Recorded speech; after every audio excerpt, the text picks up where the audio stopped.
Hola a todos. Si hay algo maravilloso en este libro que me gusta mucho recomendar, Misteriosa Buenos Aires, de Manuel Mujica Lainez, el escritor argentino nacido en 1910, el año del centenario, los primeros 100 años de nuestro país, Argentina, es que en estos magníficos 42 cuentos nos relata, nos da a conocer esos años precisamente misteriosos, ¿no? Como aparece en el título, de los que tan poco sabemos sobre esa época que transcurre, son casi 3 siglos, entre la llegada de los españoles y nuestros días.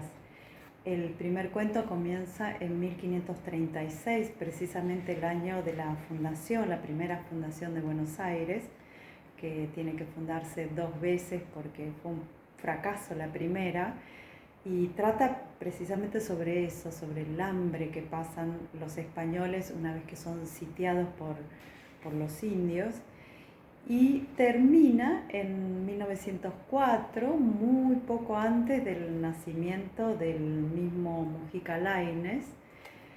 Y es magnífico porque cada 3, 4 décadas nos va contando diferentes historias, casi todas ubicadas en lo que hoy llamaríamos el casco histórico de Buenos Aires, sobre personajes y hechos investigados a través de la historia, muchos en parte de ficción, pero también muchos reales, sobre los personajes más sobresalientes de la época, ¿no? Todo ese Montserrat, ese San Telmo, las historias de fantasmas, el cabildo, las primeras calles de piedra.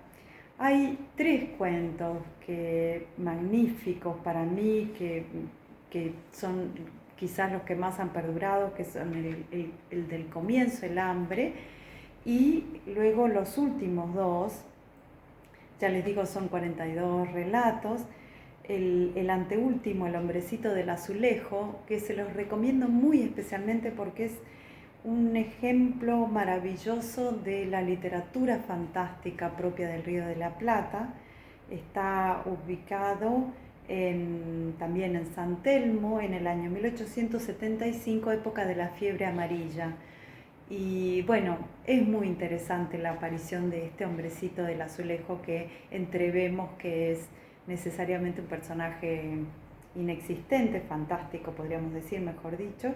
Y el último, El Salón Dorado, sobre esta señora que no quiere admitir la decadencia económica de su casa y lo que sucede en torno a ese engaño en el que la tienen sumida. Son cuentos realmente magníficos, pero como de los libros lo mejor es la literatura en sí, voy a leerles sobre todo de este primer cuento, El hambre, unas primeras líneas para que se den una idea de la voz de Mujica Lainez, que es lo que nos interesa. El hambre 1, 1536. Alrededor de la empalizada desigual que corona la meseta frente al río, las hogueras de los indios chisporrotean día y noche. En la negrura sin estrellas meten más miedo todavía. Los españoles, apostados cautelosamente entre los troncos, ven al fulgor de las hogueras destrenzadas por la locura del viento las sombras bailoteantes de los salvajes. De tanto en tanto, un soplo de aire helado, al colarse en las casucas de barro y paja, trae con él los alaridos y los cantos de guerra. Y enseguida recomienza la lluvia de flechas incendiarias cuyos cometas iluminan el paisaje desnudo. Bueno, comienza, es un cuento bellísimo y se los recomiendo a todos aquellos que quieran saber desde que llega los primeros habitantes a ese Buenos Aires tan diferente al actual, hasta, ya les digo, principios del siglo XX, en 1904 es el último cuento.